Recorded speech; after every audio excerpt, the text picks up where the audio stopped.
Hello and welcome to all my dear students. आप सभी का एक बार फिर से स्वागत किया जाता है। तो भाई लास्ट क्लास में हमने सॉलिड स्टेट का पार्ट 1 देखा था। तो उससे पहले भाई अगर आप 11th 12th IIT JEE NEET किसी भी एग्जाम की अगर आप प्रिपरेशन कर रहे हैं तो आप पढ़ रहे ऑनलाइन क्लासेस के नाम से ऐप डाउनलोड कर सकते हो।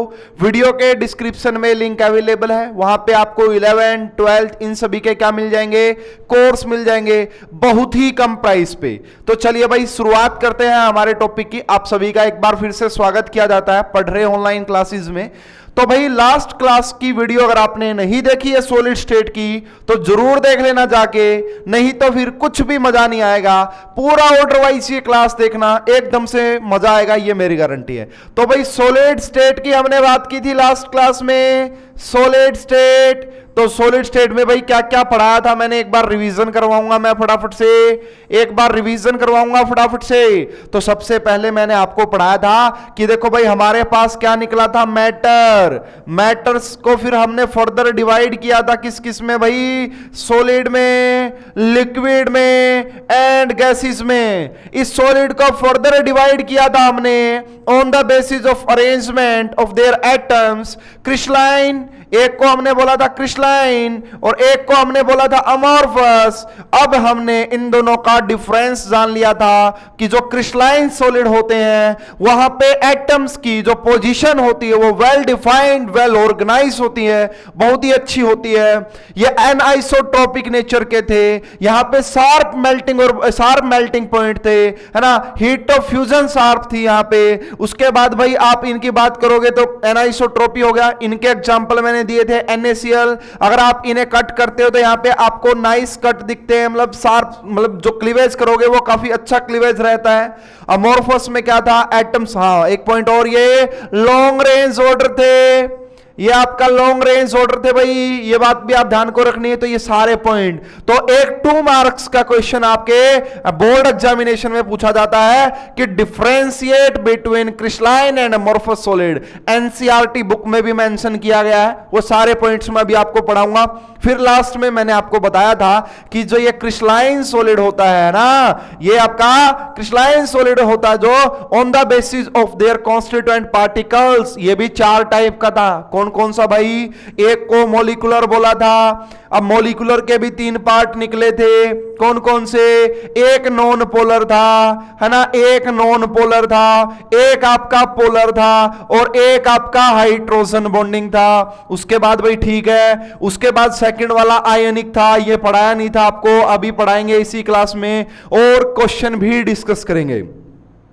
तो देखो भाई जो मेरा पढ़ाने का तरीका है, मैं कंसेप्ट करवाऊंगा साथ में क्वेश्चन भी करवाऊंगा। स्पेशली बोर्ड वाले बच्चों के लिए एनसीईआरटी का पूरा सॉल्यूशन मिलेगा एंड कॉम्पिटिटिव एग्जामिनेशन बच्चों के लिए आपको जेईई के, नीट के previous year detail video solution आपको मिलेंगे इसी कोर्स के लास्ट में। ठीक है, जो सिलेबस वाले बच्चे हैं, क्योंकि जो बच्चा जेईई देगा, जो बच्चा नीट देगा, सीधी सी बात वो 12th का एग्जाम भी देगा या फिर वो दे चुका होगा। और काफी बार क्वेश्चन जेईई मेन में या फिर नीट में डायरेक्ट एनसीईआरटी से उठाए जाते हैं। तो एनसीईआरटी के क्वेश्चंस का सॉल्यूशन भी मैं आपको यहां पे दूंगा। तो ये बेसिक इंट्रोडक्शन था भाई। अब हमें मॉलिक्यूलर के बारे में हमने काफी पढ़ा था, अगर आपको डिटेल जानना तो लास्ट लेक्चर देखिए। तो चलो भाई शुरुआत करते हैं, हमारे यहां पे स्लाइड से हम आते हैं आगे। तो पहले तो मैं सबसे पहले यहां पे आपको वही पॉइंट्स, सॉलिड स्टेट की क्लास नंबर 2 है ये हमारी। उसके बाद देखो ये रहे जी पॉइंट्स हमारे, है ना, ये सारे पॉइंट्स आ गए। ये डिफरेंशिएट आपको करना था, है ना, ये क्वेश्चन ये एनसीईआरटी से लिए मैंने एज इट इज पूरी है, क्योंकि आपको एनसीईआरटी का ही ज्यादा पढ़ना है यहां पे। तो देखो भाई यहां पे प्रॉपर्टीज बोली गई है कि क्या क्या प्रॉपर्टीज है ना। उसके बाद देखो यहां पे पहले बोला गया कि क्रिस्टलाइन सॉलिड और फिर बोला गया अमॉर्फस सॉलिड की क्या क्या प्रॉपर्टीज। रिवाइज हो जाएगा फटाफट से। सबसे पहले भाई शेप की बात करोगे तो डेफिनेट कैरेक्टरिस्टिक्स ज्योमेट्रिकल शेप होती है और मेल्ट एट शार्प पॉइंट मैंने समझाया था। एंड कैरेक्टरिस्टिक्स टेम्परेचर, है ना, एक टेम्परेचर पे ही आपका मेल्ट हो जाते हैं ये बातें। इनकी इरेगुलर शेप होती है भाई, है ना, बताया था, कोई कहीं कोई कहीं कोई कहीं, ना कुछ पता इन्हें, तो वेल डिफाइंड शेप नहीं होती है ना। एंड ये आपका सॉफ्टन हो रहा है रेंज ऑफ टेम्परेचर, तो मैंने बताया था कि यहां पे शार्प मेल्टिंग पॉइंट नहीं होते हैं, इसका मतलब यही है। क्लीवेज प्रॉपर्टी की अगर आप बात करोगे तो when cut with sharp edged tool they split into two pieces and the newly generated surface are plain and smooth. अरे भाई देखो, एक तो आप चौक को तोड़ के देखना कभी, और एक आप मार्बल को तोड़ के देखना। अरे हैं तो दोनों कैल्शियम कार्बोनेट से बने हुए हैं, लेकिन चौक उबड़ खाबड़ टूटेगा, और मार्बल जो है बेसिकली किस टाइप से टूटेगा, बिल्कुल एक क्लीवेज आपको दिखाई देगी अच्छे से, है ना। उसके ऊपर अगर हाथ लगा के देखोगे तो लगेगा यार बिल्कुल एक तरीके से ये तो काटा गया है, तोड़ा गया है, लेकिन चौक उबड़ खाबड़, चौक उमरफस का एग्जांपल होता है, ठीक है भैया। when cut with a sharp edge tool they cut into two pieces with irregular surfaces। तो यहां पे irregular surfaces क्यों होती हैं भाई? अगर आपसे कोई पूछे कि irregular surfaces क्यों होती, आ जाओ जी एक्सप्लेनेशन अपने पास। तो देखो कैसे, यहां पे देखो ये एटम्स इस तरीके से होते हैं, यहां पे वेल ऑर्गेनाइज वेल डिफाइंड होते हैं यहां पे, है ना, ये एटम्स तो यहां पे होते हैं। मान लो अगर आप यहां से कट करोगे, अगर आप यहां से कट करोगे तो कैसे कट कर रहे होगे भाई? मान लो आपने यहां से कट कर दिया तो ये तो होगा ना कि ये भी आधा कट हुआ, ये भी आधा कट हुआ, या जैसे भी कट करोगे एक पर्टिकुलर अरेंजमेंट तो आएगी ना एटम्स की। बट इसमें क्या होने वाला भाई? इसमें ऊपर देख लो क्या होगा, यहां पे ये रहा, ये रहा, ये रहा, ये रहा। तो देखो ऐसे है नहीं बेसिकली। यहां पे कैसे होते हैं? यहां पे कि भाई दो चार यहां पे पड़े हैं, दो चार यहां पे पड़े हैं, कोई कहीं पे कोई कहीं पे। अगर आप इसको काटने जाओगे तो कैसे कटेगा भाई? मान लो यहां से काटोगे तो देखो भाई कोई तो आपका थोड़ा सा कटा, कोई बिल्कुल भी नहीं कटा, और कोई पूरा ही कट गया। समझ में आ रही है बात? तो ये बेसिकली जो होती है ना क्लीवेज प्रॉपर्टी, काटने के बाद, तोड़ने के बाद, ये आपका इन एटम्स की अरेंजमेंट पे ही डिपेंड करती है ना। ये आपका इन एटम्स की अरेंजमेंट पे ही डिपेंड करती है। अच्छा जी, आ जाओ जी, नेक्स्ट पॉइंट कौन सा है? नेक्स्ट पॉइंट कौन सा भाई? आओ डिस्कस करते हैं उसको भी काफी अच्छे तरीके से। तो है भाई हीट ऑफ फ्यूजन। मैंने बताया था कि what is heat of fusion. जब भी आप किसी सॉलिड को लिक्विड में कन्वर्ट करते हो तो वहां पे आपको क्या करना पड़ता है? हीट देनी पड़ती है। क्यों देनी पड़ती है भाई? क्योंकि सॉलिड के जो एटम्स होते हैं उनके बीच में ज्यादा फोर्स ऑफ ट्रैक्शन होती है, तो उनको तोड़ने के लिए क्या देनी पड़ेगी? ज्यादा हीट देनी पड़ती है ना। तो they have definite and characteristics heat of fusion. जैसे कि मेल्टिंग पॉइंट थे वैसे ही ये इनके नहीं होते, दे हैव डू नॉट, ठीक है। उसके बाद देखो भाई ये एनआइसोट्रोपिक नेचर के होते हैं। एनआइसोट्रोपिक का मतलब होता है different properties in different direction, समझाया था मैंने काफी कल डिटेल में। ये आपका आइसोट्रोपिक नेचर के होते हैं। ये ट्रू सॉलिड कहे जाते हैं, ये सच में ही सॉलिड होते हैं, लेकिन इन्हें हम क्या बोलते हैं? सूडो सॉलिड बोलते हैं, या फिर क्या बोलते हैं? सुपर कोल्ड लिक्विड बोलते हैं। ये भी मैंने समझाया था। ये आपका लॉन्ग रेंज ऑर्डर होते हैं और ये आपका शॉर्ट रेंज ऑर्डर होते हैं। तो भाई ये आपका बेसिक आइडिया था, समझाना था मैंने। तो ये पूरा क्वेश्चन आता भाई आपके सीबीएसई के एग्जाम में, आपके बोर्ड्स के एग्जाम में, तो आपको समझ में आ गया होगा एकदम से। अच्छा जी, अब इसके ऊपर क्वेश्चन कैसे आते हैं जी? क्वेश्चन एनसीईआरटी के क्वेश्चन लिए भाई मैंने, एनसीईआरटी के क्वेश्चन लिए मैंने सारे। देखो सॉलिड रिजिड क्यों होते हैं भाई? क्यों होते हैं सॉलिड रिजिड? रीजन क्या भाई? इनकी यहां पे एटम्स, है ना, इनके एटम्स के अंदर जो फोर्स ऑफ अट्रैक्शन होता है उसी की वजह से, है ना। सॉलिड के बारे में कुछ भी पूछे, डेफिनेट वॉल्यूम क्यों होती है, रिजिड क्यों होते हैं, इनकंप्रेसिबल क्यों होते हैं, एक ही बात लिख देना कि यहां के जो फंडामेंटल पार्टिकल होते हैं, यहां पे जो एटम्स होते हैं, उनके बीच में जो फोर्स ऑफ अट्रैक्शन होती है वो मैक्सिमम होती है। उनके बीच में जो फोर्स ऑफ अट्रैक्शन होती है वो मैक्सिमम होती है, इसीलिए वो इनकंप्रेसिबल होते हैं। उनकी डेफिनेट वॉल्यूम होती है, ठीक है ना। ये सारी बातें, एक ही रीजन है इस क्वेश्चन का भी, इस क्वेश्चन का भी, कि सॉलिड, रिजिड या फिर आपका डेफिनेट वॉल्यूम क्यों होती है। तो रीजन है कि यहां पे जो इनके एटम्स होते हैं उनमें क्या होता भाई? यहां के एटम्स में जो फोर्स ऑफ ट्रैक्शन वो मैक्सिमम होती है, ठीक है भाई। नेक्स्ट क्वेश्चन देखिए, क्वेश्चन नंबर आपका 1.3। देखो ये इंटेक्स्ट क्वेश्चन है भाई, ये एनसीईआरटी के हैं, आप उठा के देख सकते हो, देख लीजिएगा। Classify the flowing amorphous and crystalline solid. बताओ भाई इनमें से कौन कौन से तो अमोर्फस है और कौन कौन से क्रिस्टलाइन है। देखो पॉलीयूरिथीन है भाई, पॉलीयूरिथीन, देखो नाम से ही पता लग रहा, पॉलीथीन जैसी फीलिंग आ रही ना, पॉली पॉलीथीन जैसे फीलिंग आ रही है, हालांकि ये प्यूरिथीन, ये आपका पॉलीयूरेथीन होता है, ये एक आपका पॉलीमर होता है भाई बेसिकली, है ना, ये क्या होता है कि पॉलीमर होता है। तो ये जो एग्जांपल भाई अमोर्फस का एग्जांपल होता है, ये किसका एग्जांपल होता है, अमोर्फस। तो पॉलीयूरेथीन अमोर्फस है। उसके बाद भाई नैप्थलीन, ये भी आपका किसका एग्जांपल है भाई, ये भी अमोर्फस का ही एग्जांपल होता है नैप्थलीन, ठीक है, ये भी आपका अमोर्फस सॉलिड नैप्थलीन। तो उसके बाद बेंजोइक एसिड, अगर इस बेंजोइक एसिड की बात करोगे तो ये आपका एग्जांपल होता है भाई क्रिस्टलाइन सॉलिड का, ये आपका एग्जांपल होता है क्रिस्टलाइन सॉलिड का, ठीक है। टेफ्लॉन, टेफ्लॉन भी एक पॉलीमर होता है भाई, टेफ्लॉन भी एक पॉलीमर होता है, ठीक है। तो ये भी कैसा होता है भाई, ये भी अमोर्फस हो जाएगा, ये भी आपका अमोर्फस हो जाएगा। पोटेशियम नाइट्रेट, देखो भाई पोटेशियम नाइट्रेट का मतलब होता है KNO3, KNO3। तो ये जो KNO3 है, यहां पे देखो K के ऊपर पॉजिटिव चार्ज, यहां पे नेगेटिव चार्ज, ये क्रिस्टलाइन सॉलिड होता है, ये क्रिस्टलाइन सॉलिड होता है। सेलोफेन, ये भी आपका अमोर्फस होता है। पॉलीविनाइल क्लोराइड मिलेगा, ये PVC बोलते हैं, PVC। तो जितने भी लगभग आपके पॉलीमर होते हैं वो सारे कैसे होते हैं भाई, अमोर्फस। तो PVC, पॉलीविनाइल क्लोराइड भी। फाइबर ग्लास, ग्लास तो भाई ग्लास ही होता है ना, ग्लास का बोले तो ग्लास बोलोगे तो क्या बोलोगे कि ये भी हमारा कैसा होता है भाई, ग्लास भी हमारा कैसा होता है, अमोर्फस होता है। कॉपर जो है, कॉपर वो हमारा क्रिस्टलाइन सॉलिड हो जाएगा। कॉपर कैसा, क्रिस्टलाइन। तो यहां 3 तो क्रिस्टलाइन है और बाकी सारे कैसे हैं भाई, यहां पे 3 क्रिस्टलाइन है और बाकी सारे कैसे हैं, यहां पे अमोर्फस। कौन कौन से हैं जी क्रिस्टलाइन, तो भाई मेंशन कर देता हूं, देखो क्रिस्टलाइन कौन कौन से हैं। तो भाई एक आपका बेंजोइक एसिड हो गया, एक पोटेशियम नाइट्रेट हो गया और एक कॉपर हो गया। तो ये आपके क्रिस्टलाइन है, बाकी सारे यहां पे अमोर्फस है। नेक्स्ट क्वेश्चन देखिए, why glass is considered as a supercooled liquid.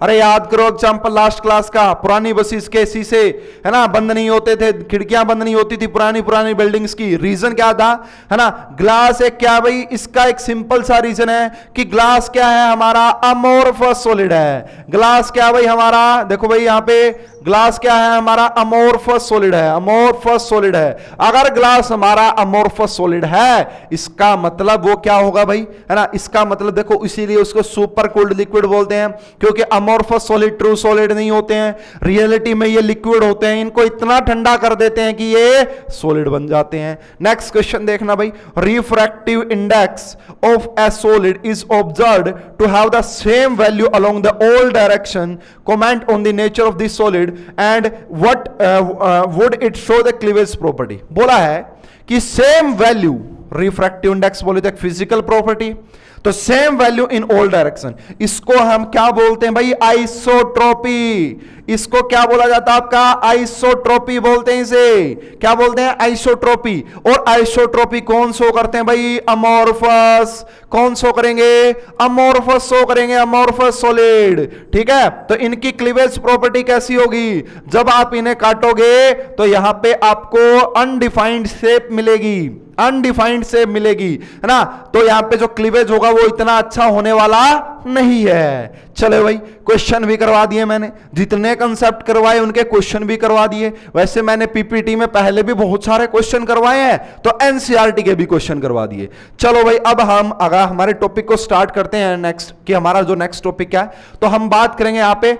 कल मैंने आपको, देखो भाई इससे पहले मैं वापस चलता हूं एक बार दोबारा से और मैं एक्सप्लेनेशन देता हूं आपको, मैं दोबारा से वापस चलूंगा। पहले तो देखो भाई यहां पे, है ना, तो कल मैंने आपको बताया था कि जो हमारा क्रिस्टलाइन सॉलिड होता है ना, जो हमारा क्रिस्टलाइन सॉलिड होंगे वो कितने टाइप के थे भाई, 4 टाइप के। कितने टाइप के थे, 4 टाइप के। कौन कौन से थे जी, सबसे पहला नाम वहां पे लिखा था मॉलिक्यूलर क्रिस्टलाइन सॉलिड, है ना, मॉलिक्यूलर क्रिस्टलाइन सॉलिड। फिर मैंने यहां पे लिखा था आपका ionic crystalline solid, ionic crystalline solid. फिर मैं यहां पे बोल सकता हूं भाई मेटालिक क्रिस्टलाइन सॉलिड, ठीक है। और लास्ट में एक और आपका बताया था मैंने, जिसे हम क्या बोलते हैं, कोवलेंट, कोवलेंट या फिर network crystalline solid, network crystalline solid. इनको किन किन बेसिस पे इनको बांट दिया था भाई हमने, on the basis of their constituent particle, है ना, जो इनके बेसिक पार्टिकल कॉन्स्टिट्यूएंट पार्टिकल थे। जैसे इसमें मैंने आपको बताया था कि ये भी अपना 3 टाइप्स का, यहां पे सारे जो कॉन्स्टिट्यूएंट ये मॉलिक्यूल से बनते हैं भाई। किससे बनेंगे, मॉलिक्यूल से। और मॉलिक्यूल किससे बनते हैं भाई, एटम से। 2 एटम जब मिलेंगे तो मॉलिक्यूल बन जाएगा, 2 या 2 से एटम एटम्स जब मिलते तो मॉलिक्यूल बनता है। आयोनिक की बात करोगे तो यहाँ पे कॉन्स्टिट्यूएंट पार्टिकल आयंस थे, वही आयंस थे, इनकी प्रॉपर्टी पढ़ेंगे। मेटालिक में मेटल्स थी, मेटल है ना, और यहाँ पे आपका जो भी एटम थे बेसिकली, ठीक है। तो ये 3 टाइप का पढ़ाया था मैंने कल आपको कि नॉन पोलर वो बोले थे जहां पे इलेक्ट्रोनेगेटिविटी डिफरेंस 0 होता है, पोलर वो बोले थे जहां पे इलेक्ट्रोनेगेटिविटी डिफरेंस या फिर dipole moment not equal to 0, और लास्ट में हाइड्रोजन बॉन्डिंग, हाइड्रोजन का 3 मोस्ट इलेक्ट्रोनेगेटिव एलिमेंट के साथ जुड़ा होना, उसे ही बोलते थे। ये सारे आपका बैड कंडक्टर थे इलेक्ट्रिसिटी के, है ना, बैड कंडक्टर थे, सॉफ्ट थे सारे, क्योंकि यहां पे बहुत ही वीक टाइप की फोर्स ऑफ ट्रैक्शन होती है इनके बीच में, सारे सॉफ्ट थे, बैड कंडक्टर थे, सॉलिड वाले कोई खास प्रॉपर्टी शो नहीं कर रहे थे। चलो जी, अब बात करते हैं आयनिक, और पूरा चैप्टर इसी के आसपास घूमने वाला है हमारा कि हम आयनिक में भी देखो, सबसे पहले सॉलिड, सबसे पहले मैटर, मैटर में सॉलिड, सॉलिड में क्रिस्टलाइन, और क्रिस्टलाइन में भी जो सबसे ज्यादा बात करेंगे वो आयनिक क्रिस्टलाइन सॉलिड की बात करेंगे। देखो भाई, चलो आ गई समझ में। तो सबसे पहला पॉइंट तो मैंने आपको बता दिया है कि अब हम बात करेंगे आयोनिक सॉलिड्स की बात करेंगे। तो देखो भाई, आयोनिक सॉलिड का मतलब क्या हो जाता है यहाँ पे? आयोनिक सॉलिड का मतलब है कि आयंस मिल रहे होंगे। फॉर एग्जांपल, अरे भाई Na पॉजिटिव, Na पॉजिटिव, आपका देखो Na पॉजिटिव और Cl नेगेटिव, ये एक आपका क्या होता है भाई? Crystalline solid. तो मैंने पढ़ा दिया था कि ये क्रिस्टलाइन सॉलिड तो है, लेकिन ये क्रिस्टलाइन में भी किस टाइप का भाई? आयनिक है। क्रिस्टलाइन में भी ये किस टाइप का सॉलिड है? आयनिक।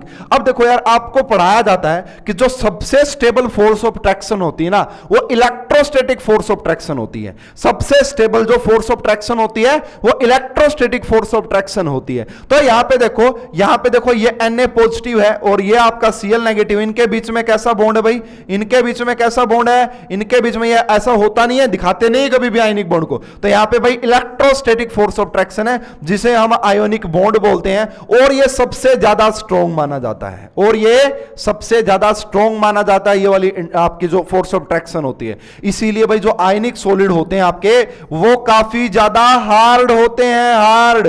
कोई पूछ ले भाई बताओ आयनिक सॉलिड हार्ड क्यों होते हैं, तो कह देना जी आयनिक सॉलिड में जो आयंस होते हैं ना, उनके बीच में फोर्स ऑफ ट्रैक्शन जो होती है ना, वो बहुत ज्यादा होती है। आयोनिक बॉन्ड होते हैं, और ionic bond primary bond and सबसे स्टेबल बॉन्ड होते हैं, तो उनको तोड़ना मुश्किल होता है। ठीक है भाई, अगर हार्ड है तो इनके हाई मेल्टिंग और बॉइलिंग पॉइंट होते हैं। अगर ये हार्ड है तो हाई MP एंड BP, है ना, MP एंड BP का मतलब hard melting and boiling point हो जाएंगे।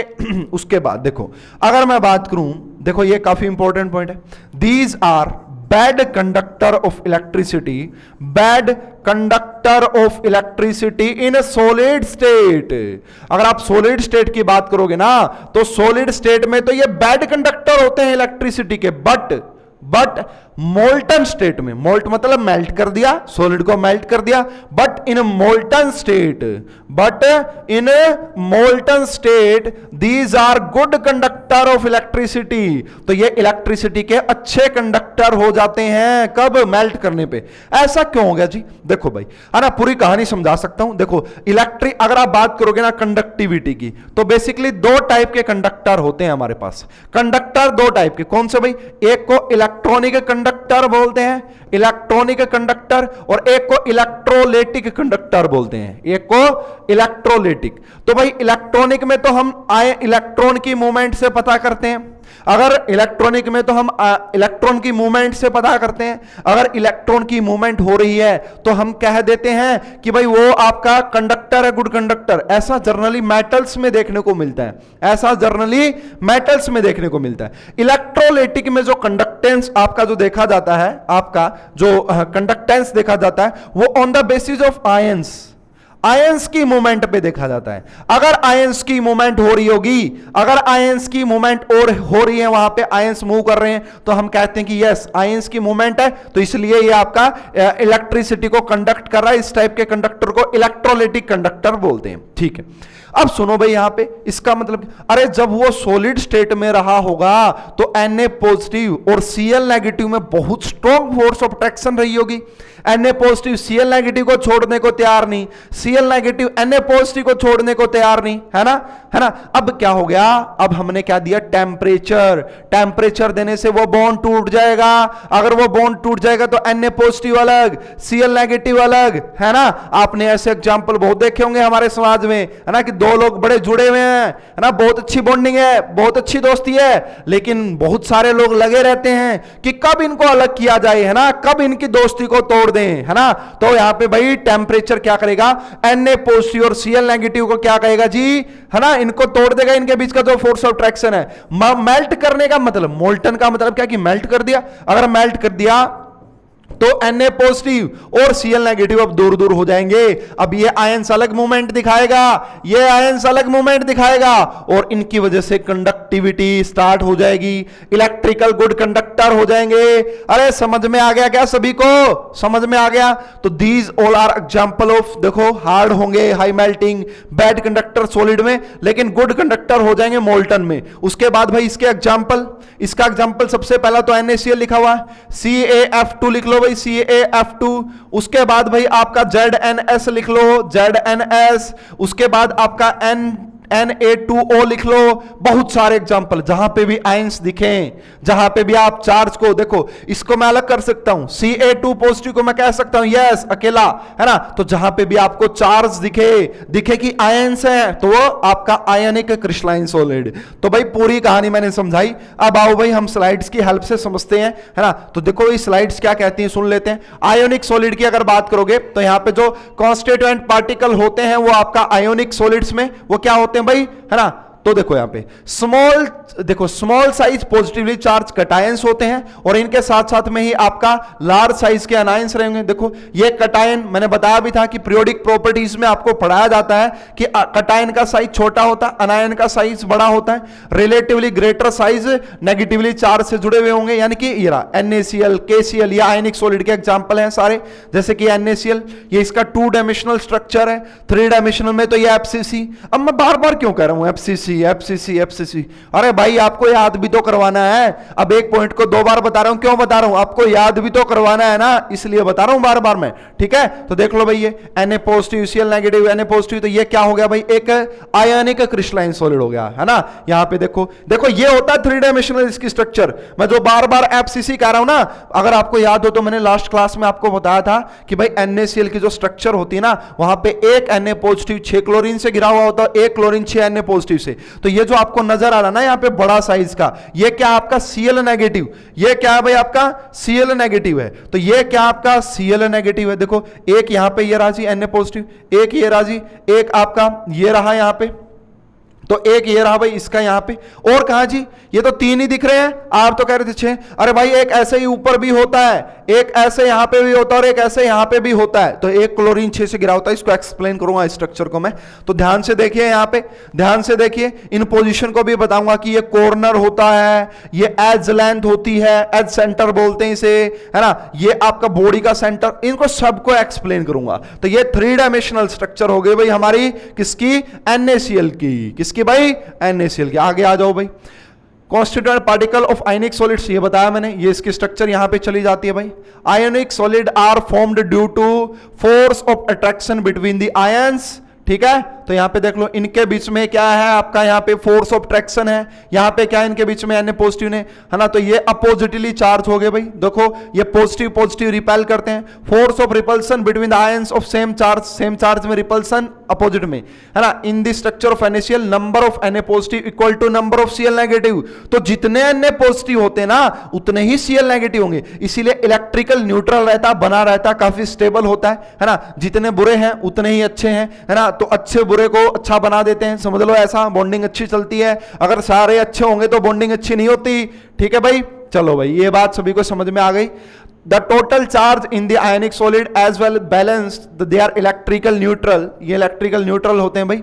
उसके बाद if you look at any face of an NaCl structure, अगर किसी फेस को देखें तो क्या दिखाई देगा आपको यहाँ पे, है ना। इसके किसी फेस को उठा लो भाई, ये मैंने एक फेस यहाँ से पकड़ा और यहाँ पे उठाया, तो यहाँ पे देखो chlorine chlorine chlorine chlorine chlorine. तो यहाँ पे आपको क्या नजर आ रहे हैं, चार, देखो 1 2 3 4 5 क्लोरीन नजर आ रहे हैं, 5 क्लोरीन और 4 Na पॉजिटिव आपको नजर आ रहे हैं। तो अनायन is surrounded by cation.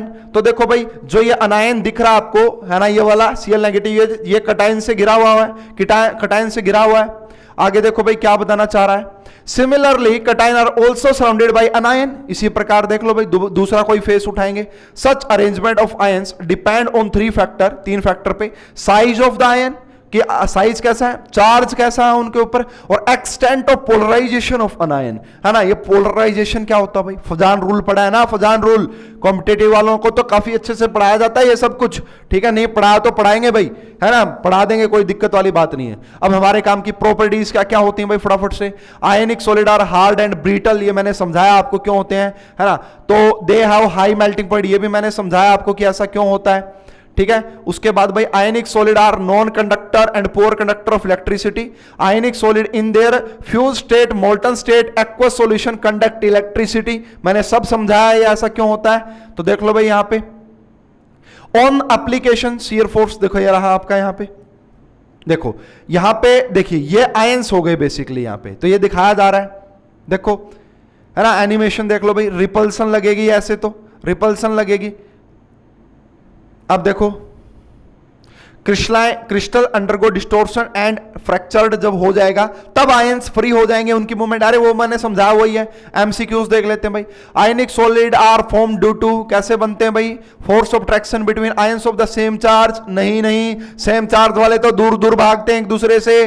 Force of traction between the ions of opposite charge, yes बिल्कुल सही है, इसका बी आ जाएगा भाई। अच्छा रुक जाओ, सी मैंने पढ़ा ही नहीं, सी तो मैंने पढ़ा ही नहीं, ये गलती आपसे भी हो सकती है, तो हमेशा सारे ऑप्शन पढ़ के आंसर कीजिए। Force of repulsion between the ions of same charge, yes true है ये भी, तो B and C is the correct answer.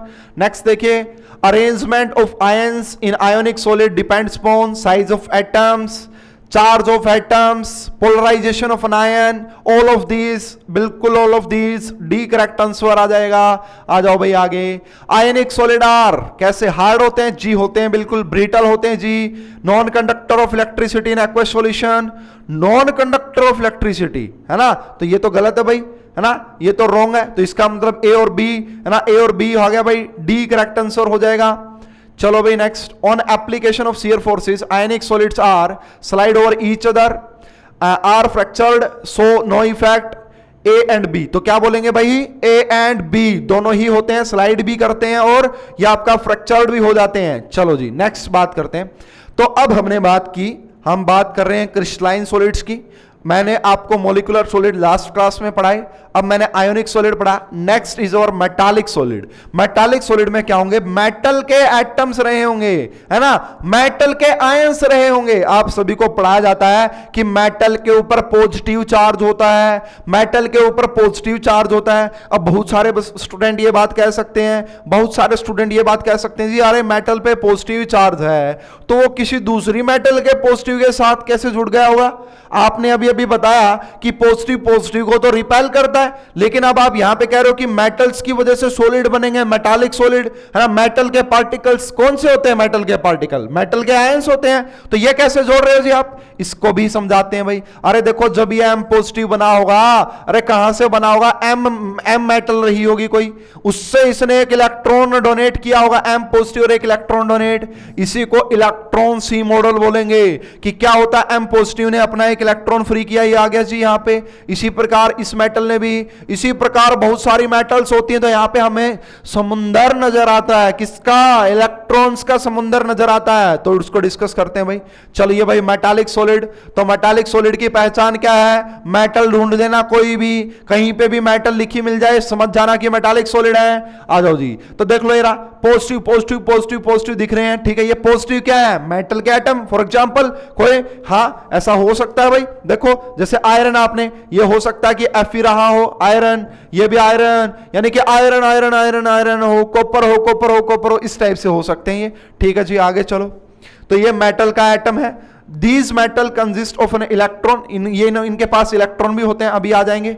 आओ भाई इलेक्ट्रॉनों, ये रहे जी, देखो, अरे इनके साथ साथ क्या होते हैं, इलेक्ट्रॉन भी होते हैं। अब क्या होता है कि ये पॉजिटिव इसके साथ ऐसे ऐसे इनके बीच में बॉन्डिंग बनी रहती है, ठीक है। चलो जी आगे बात करते हैं। तो मेटल की बात हमने की, ये इलेक्ट्रॉन देखो यहाँ पे एक एक इलेक्ट्रॉन। तो metals have low ionization potential. अब ये क्या आ गया जी, ये क्या आ गया, आयोनाइजेशन एनर्जी पड़ी है भाई, आयोनाइजेशन एनर्जी पड़ी है। वहां पे आपको बताया जाता है कि एक इलेक्ट्रॉन को निकालने के लिए, कोई मेटल है, कोई एटम है, उसमें से एक इलेक्ट्रॉन निकालना चाहते हो तो इलेक्ट्रॉन निकालने के लिए हमें एनर्जी देनी पड़ती है। उसी एनर्जी को आयोनाइजेशन एनर्जी बोला जाता है। और मेटल्स सबसे तैयार बैठी है इलेक्ट्रॉन देने के लिए, तो उसकी आयोनाइजेशन एनर्जी सबसे कम होती है। मेटल्स की आयोनाइजेशन एनर्जी कम होती है क्योंकि वो तो खुद ही इलेक्ट्रॉन देना चाहती हैं। ठीक है, तो ये बात बताया गया यहाँ पे कि कम होती है यहाँ पे। उसके बाद energy required to remove the most loosely bonded electron from the valence shell of the isolated gaseous atom. ये वर्ड काफी यूज में आना चाहिए। आइसोलेटेड का मतलब होता अलग। फॉर एग्जाम्पल मान लो कि आपकी ये क्लास है, अब आपकी क्लास में तो 200 300 400 500 बच्चे बैठने, मुझे सिर्फ किससे बात करनी है भाई, सुमित से बात करनी है, मुझे सिर्फ सुमित से बात करनी है। तो अब मैं अगर क्लास में ही सुमित से बात करूंगा तो 399 बच्चे क्या करेंगे भाई, 400 में से वो तो बातें करेंगे आपस में, क्योंकि मेरा तो सुनील, क्या वो मुझसे, क्या मैं, मेरी और सुनील की इंटरेक्शन, सुमित की इंटरेक्शन अच्छी हो पाएगी? अरे नहीं हो पाएगी। क्यों? क्योंकि वो डिस्टर्ब करेंगे। तो मैंने क्या कहा सुमित को कि सुमित भाई चल स्टाफ रूम में चल, वहां पे जाके बातें करते हैं।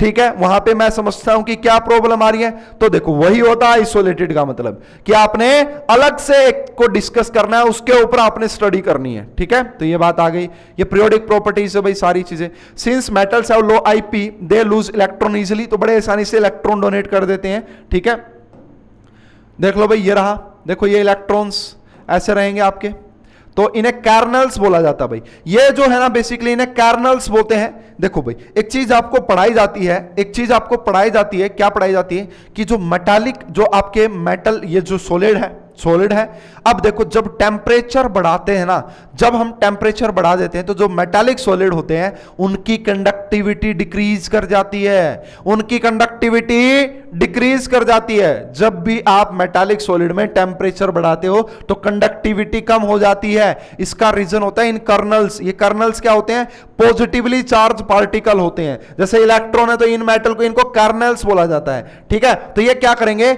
जैसे आप टेम्परेचर बढ़ाओगे मूवमेंट होती है तो इनके बीच में क्या होती है, रिपल्सन होने लग जाती है। तो ये रेजिस्टेंस का काम करते हैं, इसीलिए आपका टेम्परेचर बढ़ाने पे मेटालिक कंडक्टेंस डिक्रीज कर जाता है। तो free electron, delocalize electron, mobile electron, इनको बोल सकते हैं भाई हम, है ना, CO फ्री इलेक्ट्रॉन। इसी को देखो समुंदर, इन्हीं को बोला जाता है CO फ्री इलेक्ट्रॉन्स बोलेंगे भाई।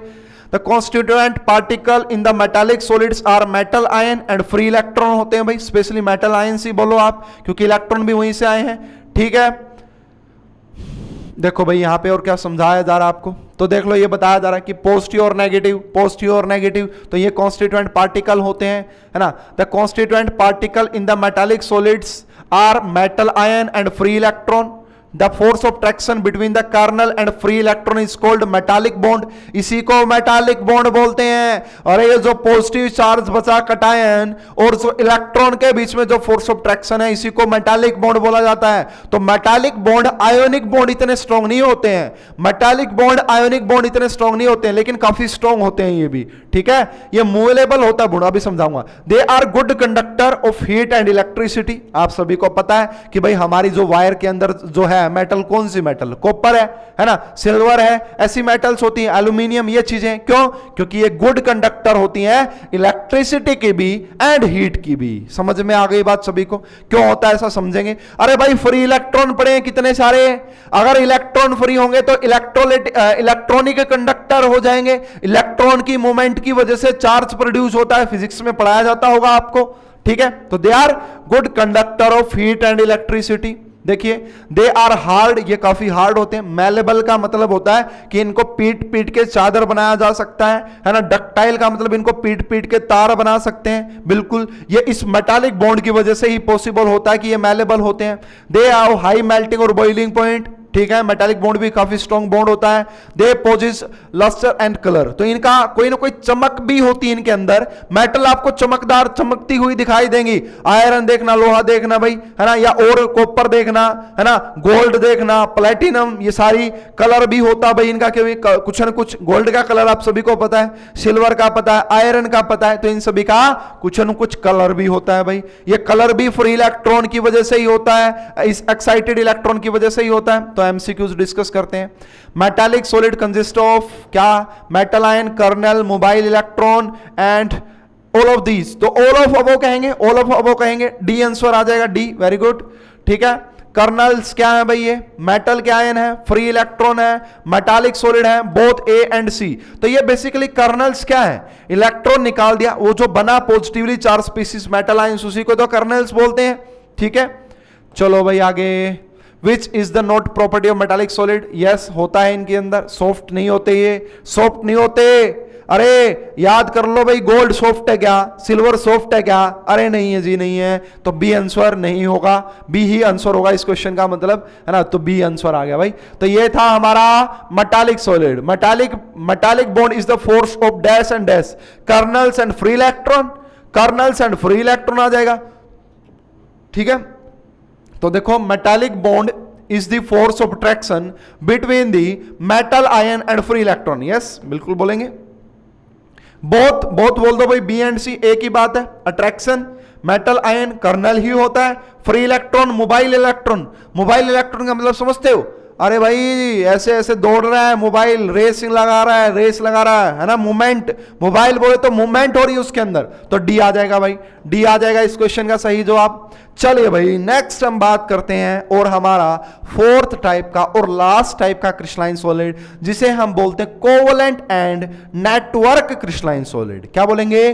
Covalent and network. G network क्यों बोल रहे हो? अरे भाई ये तो जियो की सिम जैसा होता है ना, ये किसकी जैसा होता है? ये जियो की सिम है ना, कितनी तेजी से फैल गई है, तो ऐसा ही ये भी होता है, covalent and network solid. Covalent तो इसलिए इसको बोलते हैं क्योंकि यहां पे एटम्स होते हैं, जनरली वो नॉन मेटल्स होती हैं, नॉन मेटल और नॉन मेटल एक दूसरे के बीच में कोवलेंट बॉन्ड बनाती हैं, इसलिए इसको कोवलेंट बोलते हैं। और नेटवर्क सॉलिड इसलिए बोलते हैं क्योंकि ये एक स्पेशल प्रॉपर्टीज शो करते हैं, कैटेनेशन की प्रॉपर्टी, सेल्फ लिंकेज, एक दूसरे को अपने साथ जोड़ते चलेंगे, है ना, एक दूसरे को अपने साथ जोड़ते चलेंगे, तो इसलिए पूरा एक बड़ा सारा नेटवर्क बन जाता है। बहुत सारे एग्जांपल लेंगे इनके भी, टेंशन तो लेनी नहीं है बिल्कुल भी, है ना। तो कोवलेंट और network solid, these are non metal, देखो non metal crystalline solid from their formation of covalent bonds between the adjacent atom throughout of the crystal.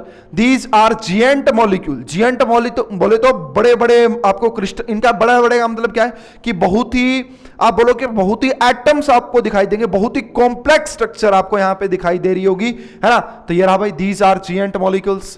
Covalent bond are strong and directional, ये काफी important point है। अरे कभी आपने सुना है NaCl की लीनियर स्ट्रक्चर होती है? कभी आपने सुना है कि भाई CaF2 के टेट्राहेड्रल या ये स्ट्रक्चर होती है? कभी भी आयोनिक बॉन्ड जो होता है वो नॉन डायरेक्शनल नेचर का होता है। एक पॉजिटिव चार्ज को अगर एक नेगेटिव चार्ज कहीं पे भी दिखाई देगा, एक पॉजिटिव चार्ज को एक नेगेटिव चार्ज कहीं पे भी दिखाई देगा, वो उसको जुड़ेगा, उसको डायरेक्शन से कोई लेना देना नहीं है। लेकिन ये जो कोवलेंट बॉन्ड होता है ना, ये एक पर्टिकुलर डायरेक्शन में ही बॉन्ड बनाता है। इसके पीछे का रीजन होता है ओवरलैपिंग, है ना, सुनी होगी आपने, एक्सियल ओवरलैपिंग, पैरेलल ओवरलैपिंग, है ना, वो रीजन होता है। इसलिए बात ध्यान में रखिएगा, बात ध्यान में रखिएगा, काफी important point. Covalent bonds are strong and directional, strong भी होते हैं, डायरेक्शनल। हालांकि आयोनिक बॉन्ड इतने स्ट्रॉन्ग तो नहीं होते हैं, लेकिन फिर भी स्ट्रॉन्ग कहते हैं हम यहाँ पे। These solid are very hard and brittle. इसके पीछे का रीजन क्या है जी? आप कह रहे हो कि आयनिक से कम स्ट्रॉन्ग होते, फिर रीजन क्या है? रीजन तो ये भाई, ये आयनिक से भी ज्यादा हार्ड होते हैं। रीजन है जी ये वाला, जिएंट मॉलिक्यूल। ये रीजन है नेटवर्क सॉलिड, इनका नेटवर्क बहुत तकड़ा होता है भाई, बहुत सारे एटम्स होते हैं इनके, ठीक है ना, तो ये रीजन होता है। They have extremely high melting points, में डिकम्पोज बिफोर मेल्टिंग, तो इनके मेल्टिंग पॉइंट एक्सट्रीमली हाई होते हैं, ठीक है, में डीकंपोज बिफोर मेल्टिंग, मेल्ट होने से पहले डीकंपोज हो जाते हैं, ठीक है। तो ये बात इसका एक इंपॉर्टेंट पॉइंट था भाई। आ जाओ जी आगे क्या कह रहा है ये स्लाइड में, they are insulator and do not conduct electricity, example diamond and silicon carbide. देखो भाई ये बैड कंडक्टर होते हैं इलेक्ट्रिसिटी के, ना तो यहां पे कोई फ्री इलेक्ट्रॉन जो मूवमेंट कर दे और ना ही यहां पे कोई आयंस जो कि मूवमेंट कर दे, इसका मतलब ये बैड कंडक्टर होते हैं। लेकिन एग्जाम्पल के तौर पे, एक्सेप्शन के तौर पे, है ना, कोवलेंट और नेटवर्क क्रिस्टलाइन सॉलिड का एग्जाम्पल होता है ग्रेफाइट। क्या होता है? Graphite. Graphite is the good conductor of electricity. उसके पीछे का रीजन होता है उसकी स्ट्रक्चर, है ना। 11th में पढ़ के आए होगे भाई पी ब्लॉक में, 11th में पी ब्लॉक में पढ़ाया जाता है कि ग्रेफाइट की हेक्सागोनल लेयर्ड स्ट्रक्चर होती है, वहां पे एक आपका इलेक्ट्रॉन होता है, उसकी मूवमेंट की वजह से वो गुड कंडक्टर होता है इलेक्ट्रिसिटी का। तो देखिए दे आर इंसुलेटर, ये मैंने समझा। सिलिकॉन डायमंड, देखो सिलिकॉन कार्बाइड, इसे कार्बोरेंडम बोलते हैं भाई, इसका कॉमन नेम कार्बोरेंडम होता है, कार्बाइड्स में पढ़ाया जाता है। डायमंड की स्ट्रक्चर भी काफी अच्छी होती है, बेहतरीन। दोनों की स्ट्रक्चर बस सेम ही होती है। दोनों की स्ट्रक्चर कैसी होती है? सेम ही होती है। मैं बना के भी दिखा देता हूं थोड़ी थोड़ी, हालांकि अपने पास तो एनिमेशन है तो उससे आपको दिखने में बहुत अच्छी लगेगी। देखो ऐसा होता है कि डायमंड में तो क्या होता है, कार्बन कार्बन कार्बन ही होते हैं, तो डायमंड तो कार्बन से मिलकर बना हुआ है, ठीक है। एलोट्रोप्स होते हैं, कार्बन के allotropes, diamond, diamond, graphite, Buckminster fluorine, ये इसके एलोट्रोप्स होते हैं कार्बन, इसके, ठीक है, कार्बन के। तो ये देखो ऐसा टेट्राहेड्रली जुड़े हुए होते हैं। ये कार्बन, एक ऊपर कार्बन, एक यहां पे कार्बन, एक यहां पे कार्बन, एक यहां पे कार्बन, फिर ये वाला कार्बन फिर 3 बनाएगा, है ना, ये वाला कार्बन फिर एक टेट्राहेड्रल स्ट्रक्चर बनाएगा, तो ये डायमंड होता है। सिलिकॉन कार्बाइड का क्या मतलब होता है भाई?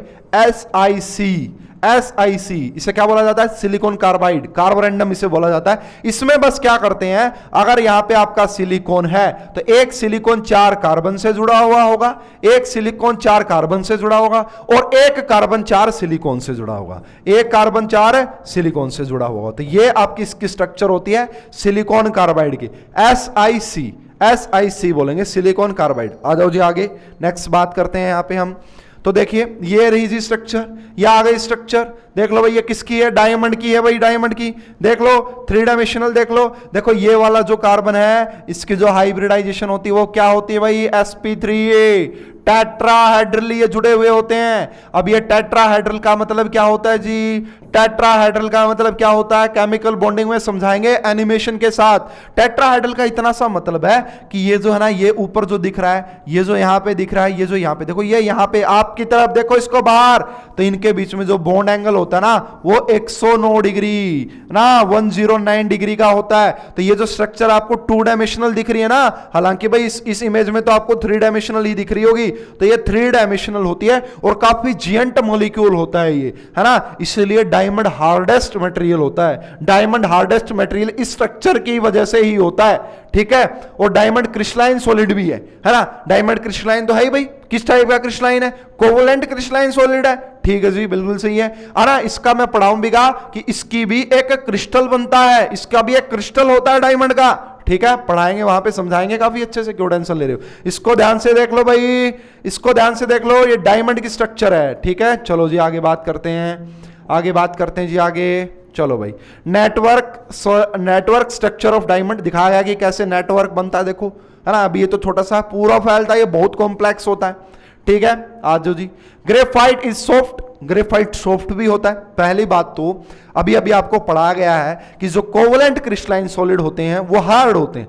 डायमंड सॉफ्ट कैसे हो गया जी? सॉरी, आपका ग्रेफाइट सॉफ्ट कैसे हो गया? दूसरी बात, ये आपका गुड कंडक्टर भी है। तो देखो soft solid conductor of electricity, इसकी भी स्ट्रक्चर में छुपा राज, ठीक है। डायमंड भी कार्बन से मिलके बनता है, ग्रेफाइट भी कार्बन से मिलके बनता है। डायमंड कितना महंगा और ग्रेफाइट कितना सस्ता, ठीक है। तो देखो भाई आओ, तो यहां पे क्या होता? Free electron in graphite are responsible for the good electrical conductivity of the graphite. अगर इसकी स्ट्रक्चर की बात करें यहां पे, अभी देखना, अभी आ जाएगी इसकी स्ट्रक्चर।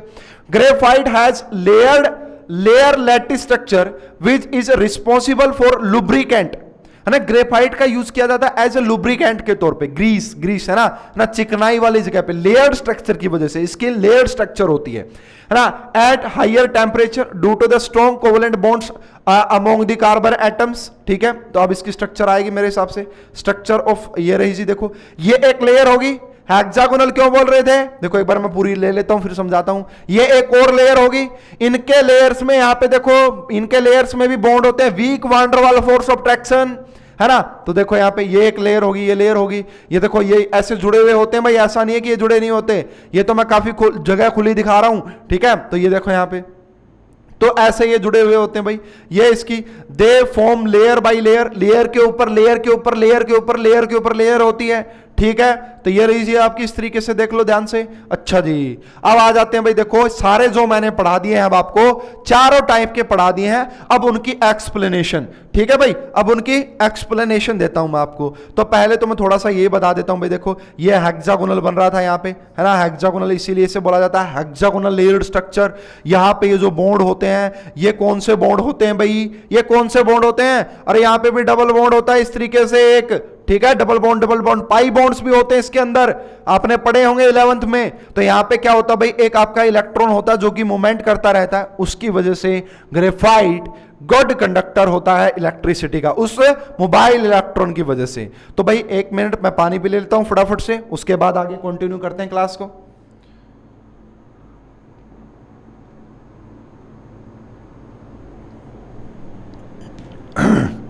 चलिए भाई, अब हमने जो पढ़ा है उसको पूरा एक कंक्लूड करते हैं एक जगह पे, है ना।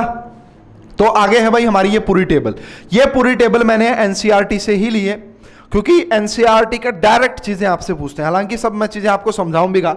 तो आ जाओ भाई एक बार फटाफट से, अरे कहां पे भागी, ये रही। ठीक है, आ जाओ जी, आ जाओ, डिस्कस करेंगे बिल्कुल अच्छे से। सबसे पहले भाई मॉलिक्यूलर में 3 non polar, polar, hydrogen bonded, यहां पे कॉन्स्टिट्यूएंट पार्टिकल मॉलिक्यूल्स होते हैं, है ना। नॉन पोलर में जो फोर्स ऑफ ट्रैक्शन होती है वो डिस्पर्जन या फिर लंदन फोर्सेस होते हैं। इसके जो एग्जांपल हैं, आर्गन किसका एग्जांपल है भाई, आर्गन नॉन पोलर का ही एग्जांपल है।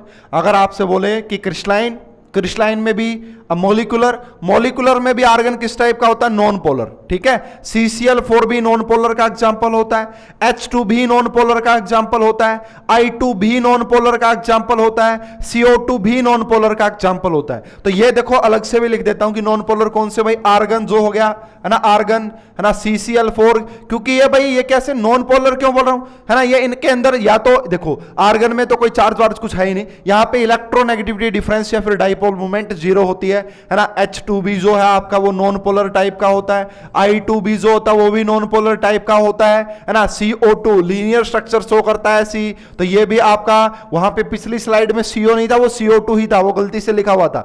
तो ये काफी सॉफ्ट होते हैं भाई, क्योंकि स्ट्रॉन्ग फोर्स ऑफ ट्रैक्शन नहीं होती है, इंसुलेटर भी होते हैं और इनके मेल्टिंग पॉइंट भी काफी कम होते हैं। ठीक है भाई, अब पोलर की अगर आप बात करोगे तो यहां पे डाइपोल इंटरेक्शन होते हैं, इसका एग्जांपल HCl हो गया और SO2 हो गया, ये भी सॉफ्ट होते हैं, ये भी इंसुलेटर और ये भी लो। ठीक है, हाइड्रोजन बॉन्डिंग में हाइड्रोजन बॉन्ड बनता हुआ दिखाई देगा, तो H2O आइस इसका बेहतरीन एग्जांपल है। इनकी ये हार्ड होते हैं भाई, हाइड्रोजन बॉन्ड की वजह से ये हार्ड होते हैं, ये भी इंसुलेटर होते हैं और इनके भी मेल्टिंग पॉइंट लो होते हैं।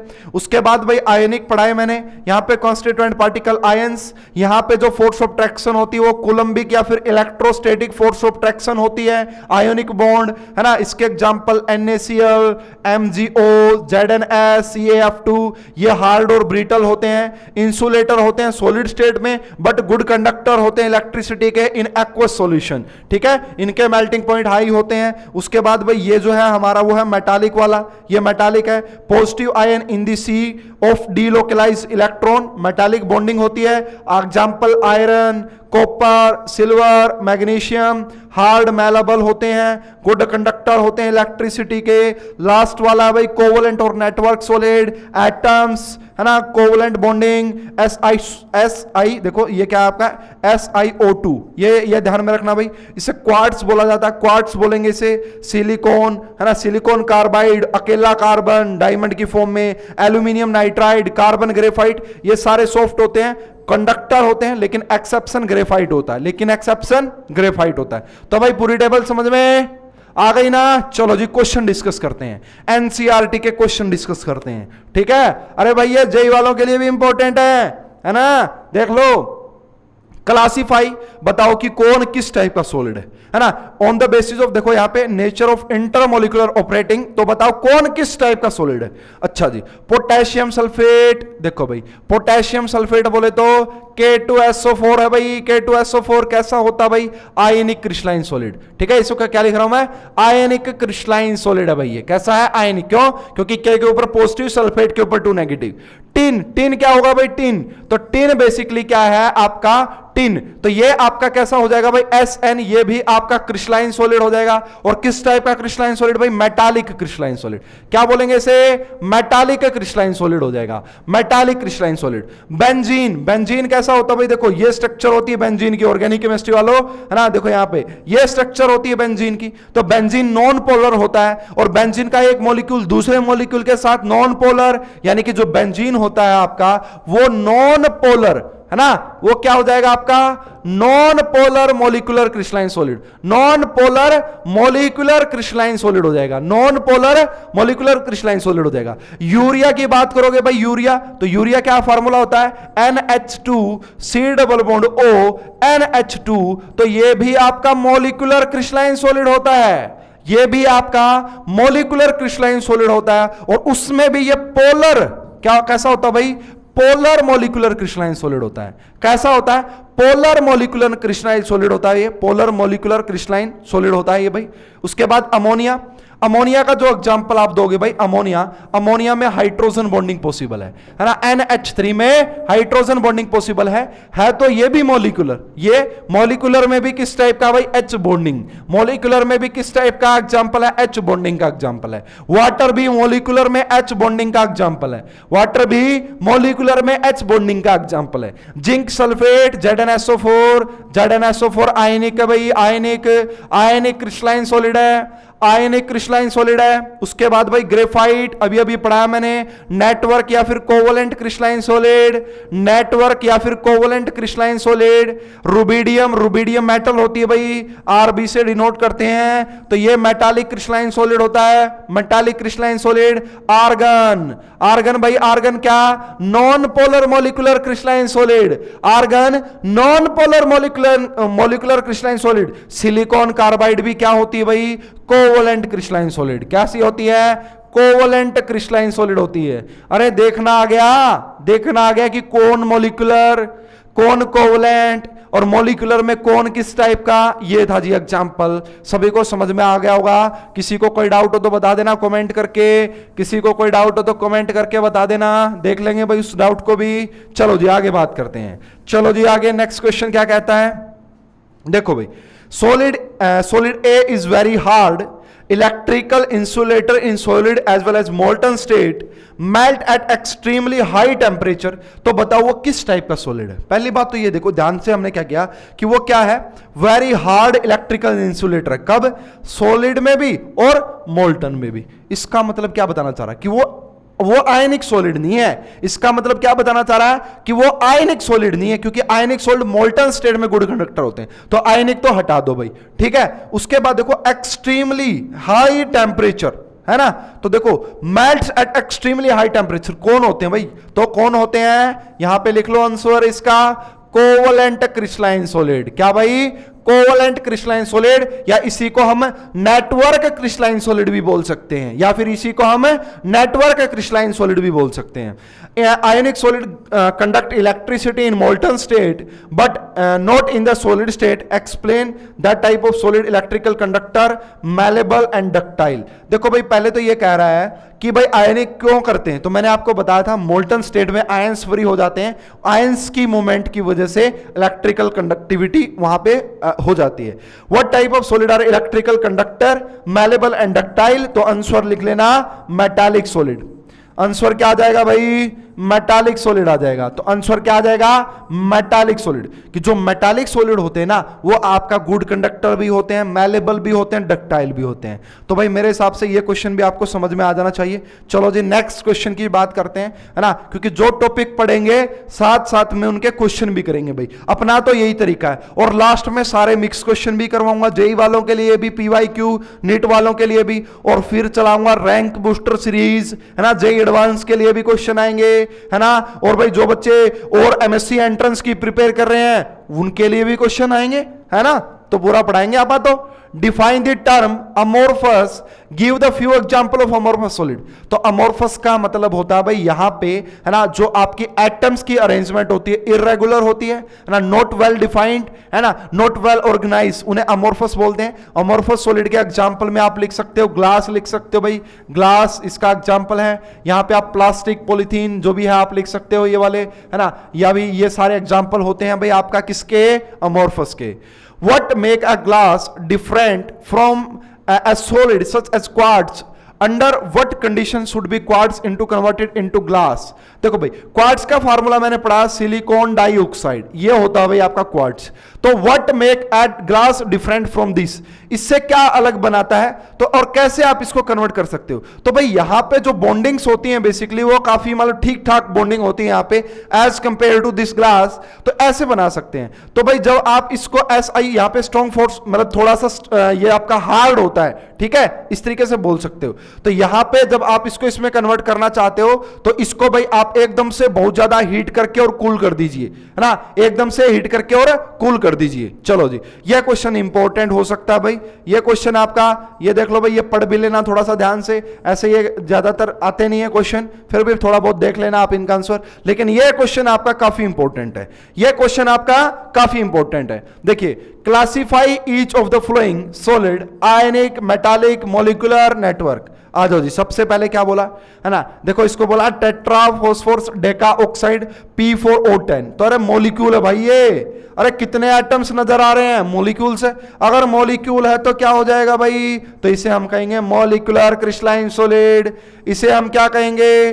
मॉलिक्यूलर क्रिस्टलाइन सॉलिड कहेंगे। ठीक है जी, तो ये हमारा क्या हो गया भाई? Molecular crystalline solid. MCS का मतलब क्या है? Molecular crystalline solid. उसके बाद भाई सेकंड क्या है? Ammonium phosphate. तो ये देखो भाई साफ साफ पता लग रहा है कि यहाँ पे अमोनियम पे क्या रहा होगा भाई, है ना, अमोनियम पे एक पॉजिटिव चार्ज रहा होगा और ये आपका फॉस्फेट है यहाँ पे 3 नेगेटिव चार्ज रहा होगा। तो आयंस है, अगर कॉन्स्टिट्यूएंट पार्टिकल आयंस हो तो ये कैसा हो जाएगा भाई? इसे मैं लिखूंगा आयोनिक क्रिस्टलाइन सॉलिड। ये हमारा क्या हो जाएगा? Ionic crystalline solid. Silicon carbide, Carborundum कैसा होता है? Covalent crystalline solid. I2 कैसा होता है? नॉन पोलर, है ना, non polar molecular crystalline solid. Non polar molecular crystalline solid होता है आपका I2, है ना। P4 कैसा होता है भाई? ये भी आपका molecular crystalline solid, non polar molecular crystalline solid होता है, याद रखिएगा। प्लास्टिक कैसा होता है भाई? प्लास्टिक आपका अमोर्फस सॉलिड होता है। प्लास्टिक कैसा हो जाएगा? अमोर्फस, है ना, प्लास्टिक कैसा हो जाएगा? अमोर्फस सॉलिड हो जाएगा। ग्रेफाइट कैसा हो जाएगा भाई? कोवलेंट और नेटवर्क क्रिस्टलाइन सॉलिड। ग्रेफाइट कैसा? कोवलेंट और नेटवर्क क्रिस्टलाइन सॉलिड। ब्रास कैसा हो जाएगा भाई? मेटालिक सॉलिड बोल सकते हैं इसे। ठीक है, तो एक मिनट रुको। ब्रास, है ना, ब्रास क्या होती है? मेटलॉइड्स होते हैं। ब्रास क्या होती है? मेटलॉइड्स होते हैं। तो इसे बेसिकली बिल्कुल मेटालिक सॉलिड बोल देंगे भाई, मेटालिक सॉलिड बोल सकते हैं। उसके बाद भाई रुबिडियम मेटालिक सॉलिड हो जाएगा, है ना। लिथियम ब्रोमाइड ये आयोनिक सॉलिड हो जाएगा, आयोनिक सॉलिड हो जाएगा। एंड सिलिकॉन जैसे कार्बन के नीचे ही तो सिलिकॉन होता है, तो ये आपका कोवलेंट या फिर नेटवर्क क्रिस्टलाइन सॉलिड। ये आपका covalent and network crystalline solid, इसे हम क्या बोलेंगे? कोवलेंट और नेटवर्क क्रिस्टलाइन सॉलिड बोलेंगे। तो बताओ भाई, इतनी बात में किसी को कोई डाउट, कोई चीज समझ में ना आई हो? तो ये थी भाई हमारी यहां तक की कहानी।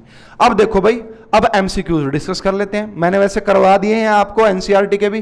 Covalent solids are non metal crystalline solid, yes. Covalent nature के होते हैं, yes. Have high melting points होते हैं, यस। ऑल ऑफ दीज, बिल्कुल जी ऑल ऑफ दीज, तो डी आ जाएगा करेक्ट आंसर। उसके बाद देखो जी, उसके बाद हमारा जो टॉपिक आता है उसका नाम है unit cell and crystal lattice, है ना। तो इसको मैं पढ़ा देता हूं भाई, समझा देता हूं अच्छे से। देखो भाई पूरी कहानी सुनते जाना, बहुत जबरदस्त कहानी बता दूंगा, है ना, याद रखोगे मुझे भी, है ना, एज ए टीचर। देखो भाई सबसे पहले बात करते हैं मैटर। सबसे पहले कहां से शुरुआत की? मैटर से। मैटर से कहां पे पहुंचे? सॉलिड। कहां पे पहुंचे? सॉलिड। सॉलिड से कहां पे पहुंचे? Crystalline. Crystalline and amorphous. Amorphous. अब यहां से कहां पहुंच गए भाई? यहां से हम डिफरेंट में पहुंच गए। अब देखो भाई, अब हमने जो बात करनी है इस पूरे चैप्टर में, वो इस क्रिस्टलाइन सॉलिड की बात करनी है। इस पूरे चैप्टर में जो हमने बात करनी है वो इस क्रिस्टलाइन सॉलिड की बात करनी है कि ये क्रिस्टलाइन सॉलिड कैसा होता है, ठीक है। तो इसी को एक्सप्लेन करेंगे, समझेंगे। ये सारे टाइप के क्रिस्टल आपको मिल सकते हैं। अब देखिए भाई, इसके लिए मैं सबसे पहले आपको समझाता हूं यहां पे। अच्छा जी, एक मिनट, वापिस से मैं समझाता हूं आपको, खाली स्लाइड लेनी पड़ेगी।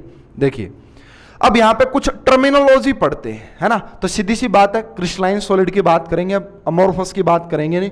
तो कुछ टर्मिनोलॉजी यहां पे यूज की जाती है, तो कुछ टर्म्स यूज की जाती है, उनकी बात कर लेते हैं। कुछ टर्म्स यूज करते हैं यहां पे। तो सबसे पहले हम बात करेंगे यहां पे स्पेस लैटिस की। ये भाई आपको पीपीटीज में नहीं मिलेगी, तो इनको नोट कर लेना। सबसे पहले जो हम यहां पे बात करेंगे वो स्पेस लैटिस की बात करेंगे। देखो स्पेस लैटिस की, अब देखो जी, ठीक है, ये आपने लिखा, इसमें दो बातें मैंने लिखी हैं कि स्पेस और लैटिस। ये लैटिस क्या होता है भाई?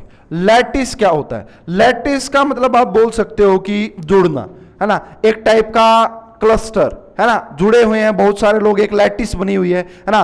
तो आप बोल सकते हैं, एक गुच्छा बोल सकते हैं हिंदी में, गुच्छा, ठीक है। तो स्पेस लैटिस, स्पेस लैटिस का मतलब ये होता है कि भाई स्पेस में कोई भी पॉइंट है आपका, स्पेस में क्या है भाई आपका, है ना, ये मान लो स्पेस है, 3 डायमेंशनल अरेंजमेंट ऑफ एटम्स, है ना, 3 डायमेंशनल अरेंजमेंट, है ना, इसको क्या बोलोगे? 3 dimensional arrangement of point in space. अगर स्पेस में 3 डायमेंशनल अरेंजमेंट ऑफ पॉइंट्स की, जैसे यहां पे एक स्पेस की लैटिस बनी हुई है, कहां बनी हुई है? दिखाई तो नहीं दे रही। अरे भाई कोई एटम रखोगे उसके अंदर जब भी तो दिखाई देगी, लेकिन यहां पे मैं क्यूब तो बना सकता हूं। कैसे बना सकता हूं? देखो जी, क्यूब अभी बना लूंगा, है ना, ऐसे ऐसे करके। एक और मैंने ऐसे बना, दोनों को जोड़ा, ऐसे जोड़ा, ऐसे जोड़ा, एक क्यूब बना दी भाई मैंने। दिखा आपको? नहीं दिखाना। तो यही है क्रिस्टल लैटिस का मतलब। सॉरी, क्रिस्टल लैटिस तो बाद में बात करेंगे। स्पेस लैटिस, स्पेस लैटिस का मतलब है कि ये जो स्पेस आपको नजर आ रहा है, इसमें भाई आपकी 3 डायमेंशनल अरेंजमेंट है जो पॉइंट्स की, उसी को स्पेस लैटिस बोलते हैं, है ना। मैं यहां पे डिफरेंट टाइप्स की अरेंजमेंट बना सकता हूं, ठीक है। क्यूब बना सकता हूं, है ना, मोनोक्लिनिक बना सकता हूं, मैं आपका यहां पे स्क्वायर बना सकता हूं, मैं यहां पे आपका टेट्रागोनल बना सकता हूं। तो ये है, लेकिन कब बनेंगे वो? जब आप कोई पॉइंट रखोगे जब ही बनेंगे ना। तो देखो स्पेस लैटिस का मतलब ये हुआ। अब जब हमने देखो, अब स्पेस लैटिस देखो, उसके बाद हमारे पास होता है सेकंड टर्मिनोलॉजी यहां पे, क्रिस्टल लैटिस। सेकंड क्या होता है भाई आपका? क्रिस्टल लैटिस होता है। इस क्रिस्टल लैटिस का मतलब क्या होता है जी? क्रिस्टल लैटिस का मतलब ये होता है जब आपने ये जो पॉइंट थे, है ना, ये जो स्पेस में क्या थे? पॉइंट। ये स्पेस में जो थे पॉइंट, अगर उनमें आपने कोई भी कॉन्स्टिट्यूएंट पार्टिकल भर दिया है, कोई भी आपने यहां पे कॉन्स्टिट्यूएंट पार्टिकल अगर रख दिया है, तो उस पॉइंट को बोला जाता है आपका लैटिस पॉइंट। उस पॉइंट को क्या बोलते हैं? उस पॉइंट को बोलते हैं लैटिस पॉइंट। क्या बोलते हैं? Lattice point. तो लैटिस पॉइंट का मतलब क्या होता है? जो आपकी क्रिस्टल लैटिस होती है, उसके अंदर जहां पे कॉन्स्टिट्यूएंट पार्टिकल होते हैं, वही तो हमारा लैटिस पॉइंट होता है, वही तो हमारा लैटिस पॉइंट होता है। तो ये आ गई भाई आपकी क्रिस्टल लैटिस। तो स्पेस लैटिस से अगर क्रिस्टल लैटिस, मान लो मैंने अभी क्यूब बनाया, अब मैं क्या कर देता हूं? मैं वहां पे एटम्स रख देता हूं, मैं वहां पे आयंस रख देता हूं। अब आपको क्यूब दिखाई देगा, आप कहोगे यस सर अब तो क्यूब दिखाई दिया, यहां पे स्पेस में रख दूं तो भी दिखाई देगा, ठीक है। तो उसको क्या बोलेंगे? क्रिस्टल लैटिस बोलेंगे। अब ये जो क्रिस्टल लैटिस होती है हमारे पास, है ना, इसको मैं रफ कर रहा हूं भाई, इसको मैं रफ कर रहा हूं क्योंकि स्पेस कम है, लेकिन आप समझते जाना सारे पॉइंट्स को। अब मैंने क्या किया भाई? अब मैंने क्या किया? इस क्रिस्टल लैटिस की बात मुझे करनी है ना, इसे क्रिस्टल लैटिस की बात मुझे करनी है भाई। तो सबसे पहले जो क्रिस्टल लैटिस होती है वो आपका 1 डायमेंशनल हो सकती है भाई। 1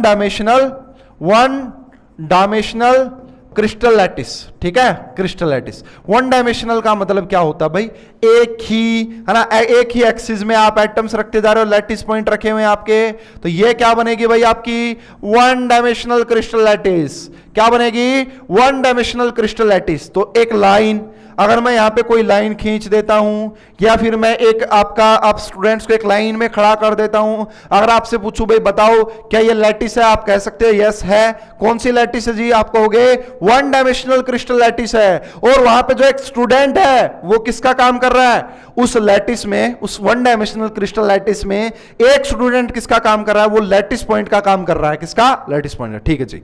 उसके बाद समझ में आ गई बात भाई। उसके बाद हमारा सेकेंडली कौन सा पॉसिबल हो सकता है, आप कहोगे जी टू डायमेंशनल भी पॉसिबल हो सकते हैं।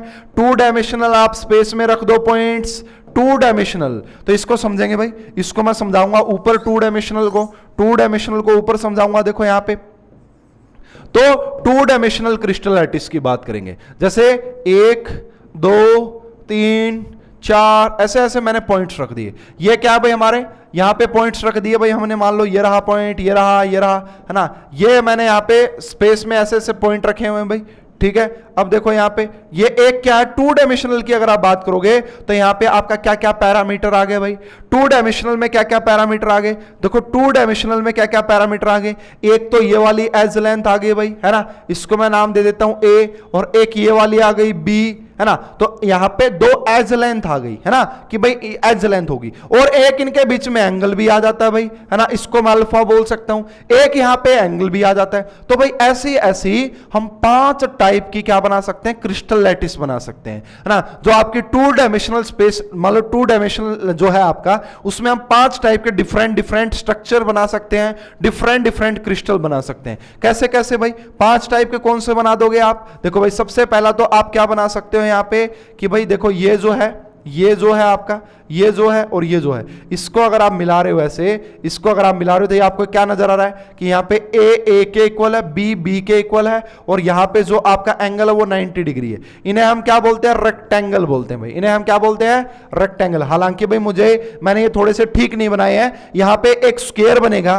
क्या बनेगा भाई, पहले तो यहां पे एक स्क्वायर बनेगा। स्क्वायर का मतलब क्या होता है कि यहां पे भाई आपका ए सारी एज लेंथ सेम रही होंगी, और एंगल आपका यहां पे 90 डिग्री का रहा होगा। तो इसे क्या बोलते हैं भाई, इसे स्क्वायर बोलते हैं। इसे क्या बोलते हैं हम, इसे स्क्वायर बोलते हैं, स्क्वायर, है ना। यहां पे आप बनाना इस तरीके से स्क्वायर बनेगा, ठीक है। अगर आप कहो तो मैं बना भी देता हूं दोबारा से, यानी कि आपको थोड़ा सा किस पॉइंट का ध्यान में रखना पड़ेगा, है ना, इनका डिस्टेंस का ध्यान रखना पड़ेगा भाई। देखो ये रहा, तो भाई अच्छा, तो ये एक ये हो गया, एक ये हो गया, एक ये हो गया, एक ये हो गया। मैं थोड़ा कोशिश करता हूं कि सही से दिखा पाऊं, है ना, कि इनका सारों का डिस्टेंस सेम रहे, सभी का डिस्टेंस सेम रहे, ठीक है, एज इनका सारा सेम रहना चाहिए भाई।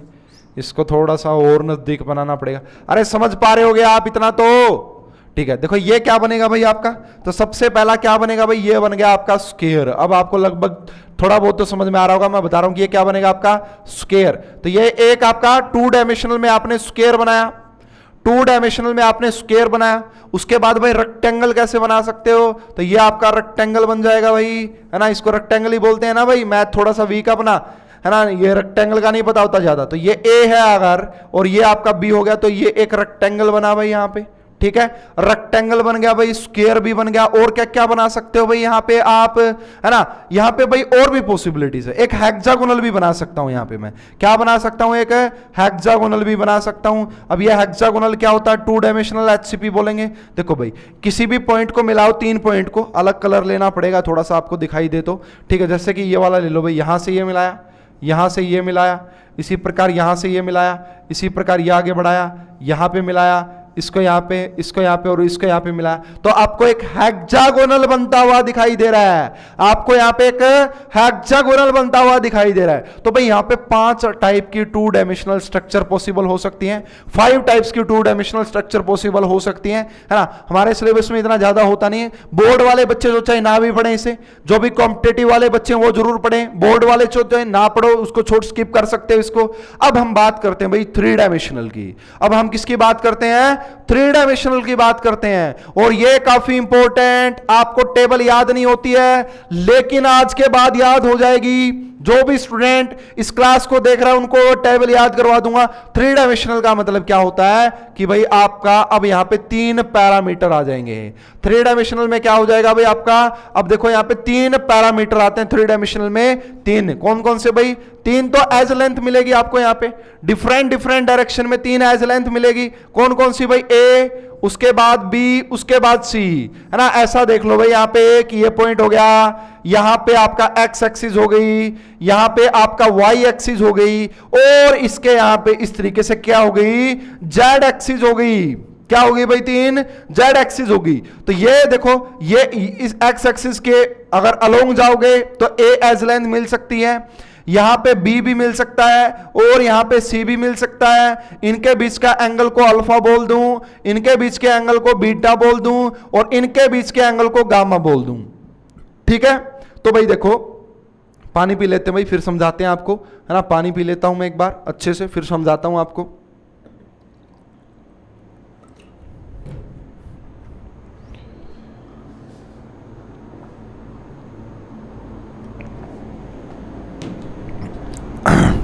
तो भाई अब बात करते हैं यहां पे कि 3 एज लेंथ है और 3 ही एंगल है। हो सकता है अब इनसे मिलके, अब इन पे डिफरेंट जैसे 2D में 5 बताइए ना, ऐसे ही 3D में आपके पास 7 टाइप का क्रिस्टल सिस्टम होता है। 7 टाइप्स का क्रिस्टल सिस्टम होता है, 7 टाइप का क्रिस्टल सिस्टम होता है भाई। अब होता क्या है ना, स्टूडेंट्स को चाहे वो कॉम्पिटिटिव एग्जामिनेशन देता हो, चाहे वो बोर्ड का एग्जामिनेशन देता हो, उनको वो टेबल ही याद नहीं होती। कौन से टेबल भाई, क्यूबिक वाली, है ना। क्यूबिक हो गया, है ना, मोनोक्लिनिक हो गया, ट्राई क्लिनिक हो गया, याद ही नहीं हो रहा जी। और क्वेश्चन कंफर्म आता है, चाहे वो सिलेबस हो, चाहे फिर वो कुछ भी हो, वहां से क्वेश्चन आपका कंफर्म आता है। तो चलो जी उसी की बात कर लेते हैं। अब इसके लिए मैं बताता हूं आपको ट्रिक। इसके लिए मैं आपको क्या बताता हूं, ट्रिक बताता हूं भाई। कैसे ट्रिक है देखना सभी बच्चे, वो पूरी टेबल एकदम से याद हो जाएगी। तो ट्रिक का नाम है भाई अपनी, है ना, खुद की बनाई हुई ट्रिक है भाई बिल्कुल। तो ट्रिक है आपका सीटी, है ना, सीटी, ये वाली सीटी है ना, सीटी तो, है ना, सीटी तो हरिओम बजाता था। क्या ट्रिक है भाई, सीटी तो हरिओम। देखो भाई मेरा एक स्टूडेंट था, वो हमेशा सीटी बजाता था। ठीक है, तो मैं आज आपको बता रहा हूं, क्या बता रहा हूं, कि सीटी तो हरिओम बजाता था, सीटी तो हरिओम बजाता था। तो सीटी तो हरि ओम बजाता था भाई। मेरी बनाई हुई ट्रिक है, फेमस कर देना इसको और बता देना सभी को कि उन टीचर से सीखी हमने ये ट्रिक। तो सीटी कौन बजाता था भाई, हरिओम। ठीक है जी, आ जाओ, इसके पीछे लिखो कोड 11-12। क्या लिखो भाई, 11-12, है ना। अरे गिनती आती ना, 11-12। अब 13 मत लिखना, 21, सीधा 21, है ना। तो 21-22, 21-22, इसके बाद लिखना 31, 32 एंड 33। बजाता का मतलब क्या है जी, कुछ नहीं है बजाता का मतलब। बजाता तो आपको समझाने के लिए बताया गया, बस यहां पे बजाता तो आपको समझाने के लिए बनाया है। तो क्या क्या मतलब है जी, ये क्या लिख दिया, सीटीरियम, ऐसे कोई थोड़ी नहीं पढ़ाता है ना। ये क्या सिखाने लग गया आप केमिस्ट्री की जगह पे, अरे भाई केमिस्ट्री ही सिखाएंगे।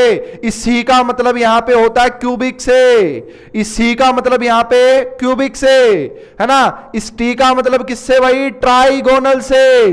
किससे भाई, ट्राइगोनल से। इसी का दूसरा नाम होता है रोम्बोहेड्रल। ठीक है, रोम्बोहेड्रल इसी को बोलते हैं भाई, रोम्बोहेड्रल। ओके, समझ में आ रहा है। ठीक है, तो का मतलब होता है टेट्रागोनल। टेट्रा, अरे भाई ट्राई पहले आता है या टेट्रा, अरे ट्राई का मतलब तो 3, टेट्रा का मतलब 4, तो 3 पहले आएगा, तो इसलिए टी लिखा है। हरी का मतलब होता है हेक्सागोनल से, हरी का मतलब यहां पे हेक्सागोनल से है भाई। ओ का मतलब यहां पे ऑर्थोरोम्बिक से है, ऑर्थोरोम्बिक। एम का मतलब यहां पे मोनोक्लिनिक से है, मोनोक्लिनिक से।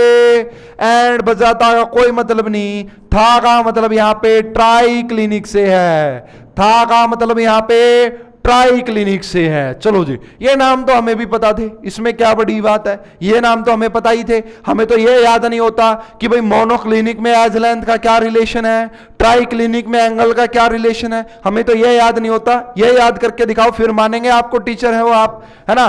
तो देखो भाई यहां पे आ जाओ जी, बिल्कुल। अब देखो ये जो पहले लेटर नजर आ रहे हैं जिसको मैं रेड से लिख रहा हूं, ये जो पहले लेटर नजर आ रहे हैं जिनको मैं रेड से लिख रहा हूं, ये क्या होते हैं भाई हमारी, ये रिप्रेजेंट करते हैं एज लेंथ को। ये किसको रिप्रेजेंट करते हैं भाई, एज लेंथ को रिप्रेजेंट करते हैं। और जो मैं ये लिख रहा हूं भाई नीचे ब्लू अगर आपको दिखाई दे रहा हो, ये वाला लास्ट वाले लेटर जो है ना, नंबर जो है ये सेकंड, है ना, तो ये किसको रिप्रेजेंट करते हैं भाई, तो ब्लू वाले जो है आपका वो किसको रिप्रेजेंट कर रहे हैं, ब्लू वाले किसको रिप्रेजेंट कर रहे हैं, तो ब्लू वाले, चलो ग्रीन बना दिया यार अब तो, है ऐसे करने लग गया यार ये तो, अरे ये क्या हो गया भाई।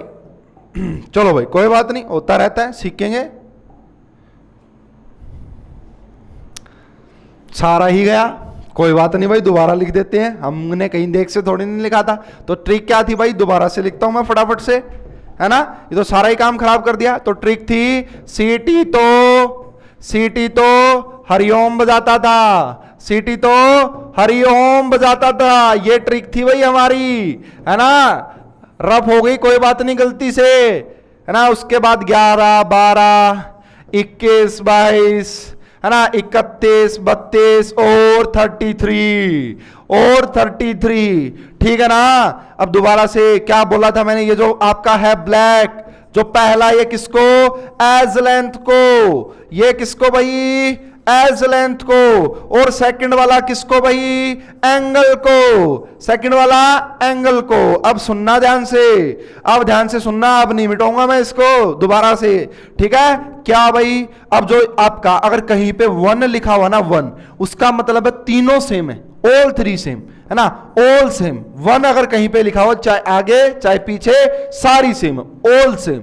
1 का मतलब होता है ऑल सेम, 2 का मतलब होता है एनी टू सेम, और 3 का मतलब तीनों सेम नहीं, 3 का मतलब तीनों सेम नहीं, तीनों मतलब तीनों सेम नहीं होगी। 3 का मतलब ऑल 3 डिफरेंट, 3 का मतलब हो जाएगा ऑल 3 डिफरेंट। आ गई क्या बात समझ में?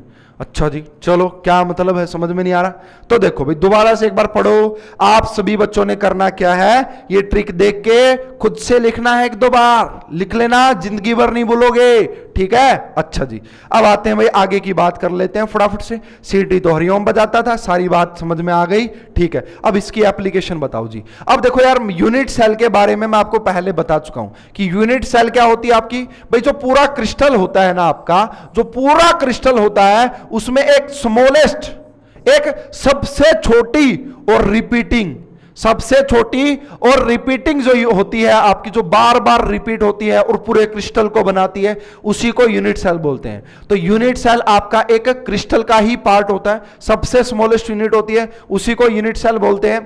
तो पहले मैं आपको भाई बता देता हूं फटाफट से वो ट्रिक, सीटी तो हरिओम बताता था उसका। देखो भाई, unit cell and crystal lattice, ठीक है। यूनिट सेल, तो unit cell is the smallest structure of unit of the crystal lattice which repeated in different direction generate the entire crystal lattice. A regular 3-dimensional arrangement of identical points in the space is called crystal lattice. A regular 3-dimensional arrangement of identical points in space is called crystal lattice, ठीक है।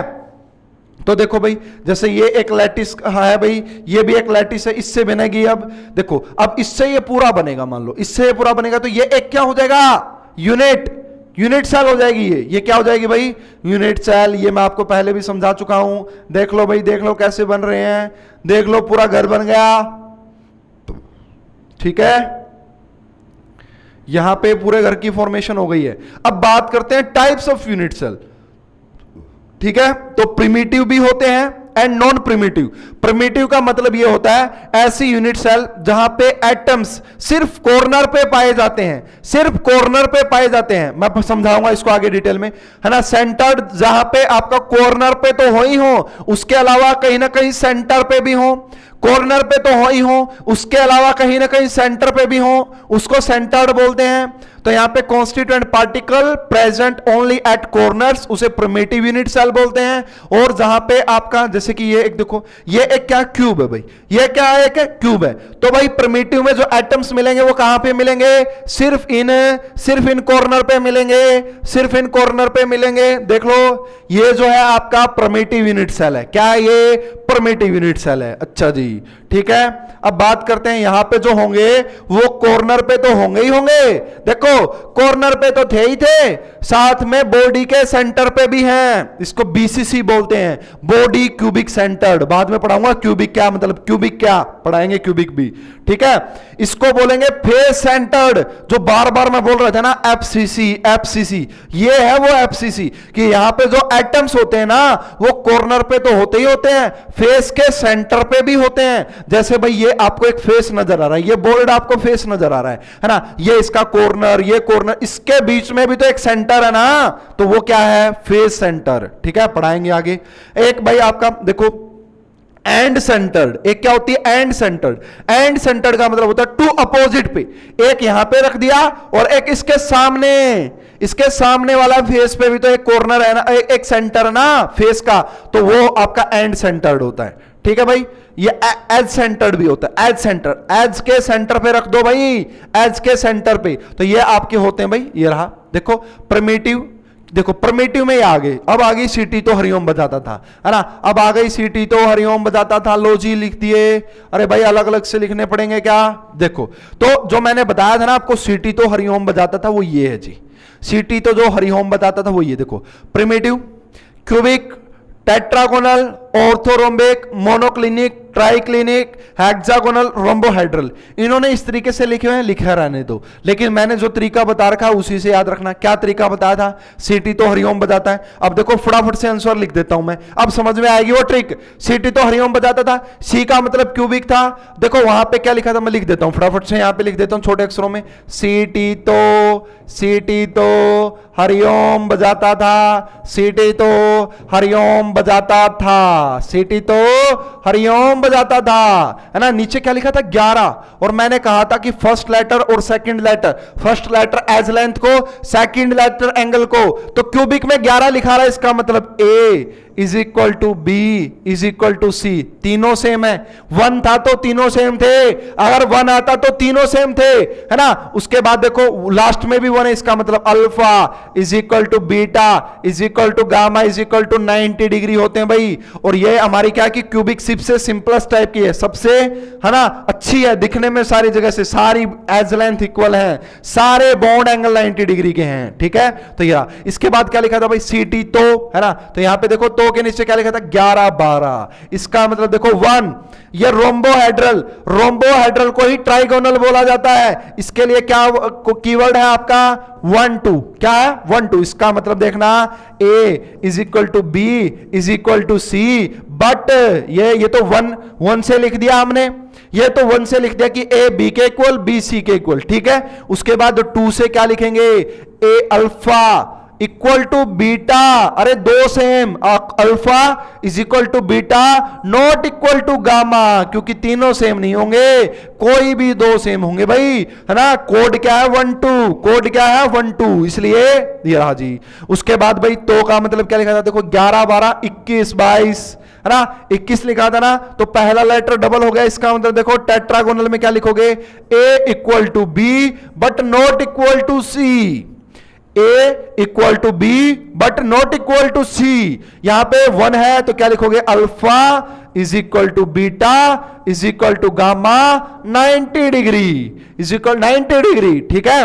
Hexagonal के लिए क्या लिखोगे भाई, देखो 11 12 21 22, क्या था 21 22, हेक्सागोनल के नीचे 22, इसका मतलब है ना ए नॉट 8 ए, देखो इसको ऐसे लिख लो, इसको ऐसे लिखो कि A equal to B but not equal to C, alpha is equal to beta but not equal to gamma. अरे अब आ गई क्या, अब आ गई क्या ट्रिक समझ में? अब ट्रिक समझ में आ गई। पूरी टेबल बना दोगे जबरदस्त तरीके से, बन जानी चाहिए भाई। जिससे भी नहीं बनेगी फिर मैं ये कहूंगा कि नॉन मेडिकल लेने के लायक ही नहीं है। इतना आसान बना दिया, अगर अब भी ना बने तो चलो जी कोई बात नहीं, आप तो कुछ भी कह सकते हैं, आपके कहने से थोड़ी नहीं मानेंगे हम। ठीक है चलो जी आगे आगे बात करते हैं।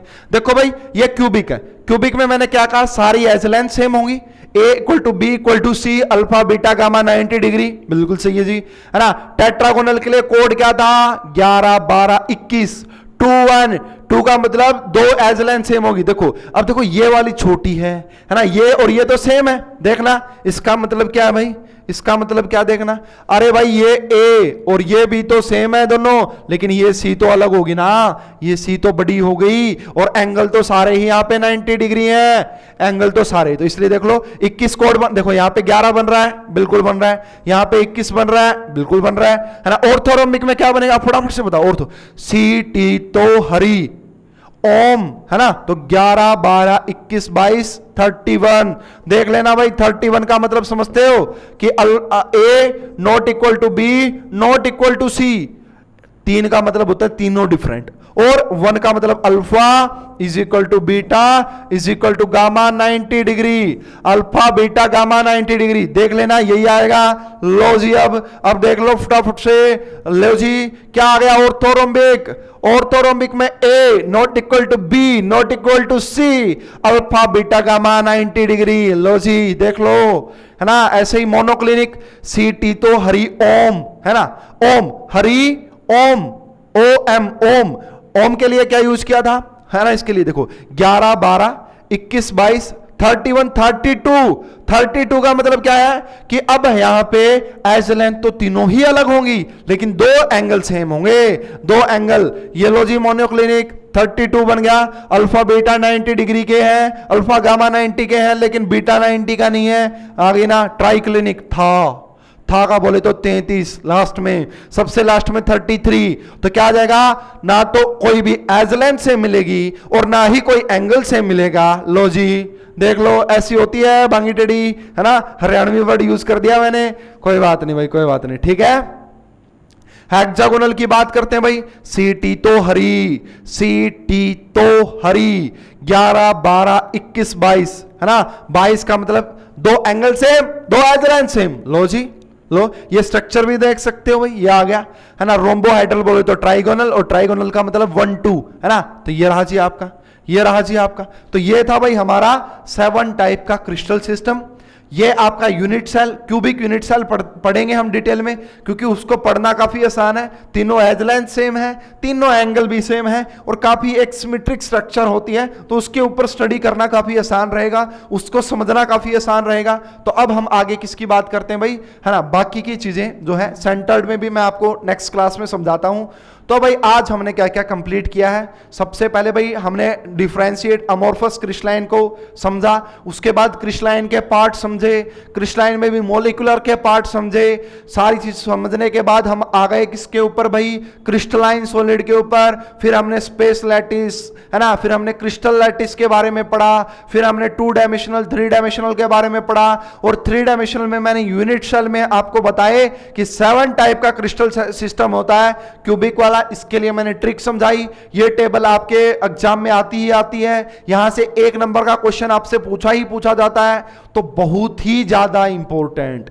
ठीक है भाई, आज का सेशन आप सभी को कैसा लगा कमेंट करके जरूर बताएं, इस वीडियो को ज्यादा से ज्यादा शेयर करें, और भाई अगर ऐसी ऐसी वीडियो चाहिए, अगर ऐसे ऐसे टीचर से आप पढ़ना चाहते हैं, तो भाई पढ़रे का ऐप डाउनलोड कर लो, वीडियो के डिस्क्रिप्शन में लिंक अवेलेबल है, कॉन्टैक्ट नंबर अवेलेबल है हमारा, वहां से आप बात कर सकते हो। कोर्स के रेट काफी कम है, बहुत ही कम प्राइस रखा गया है कि सारे बच्चे पढ़ पाएं और बहुत ही बेहतरीन कंटेंट पढ़ पाएं, अपने एग्जाम्स को क्रैक कर पाएं।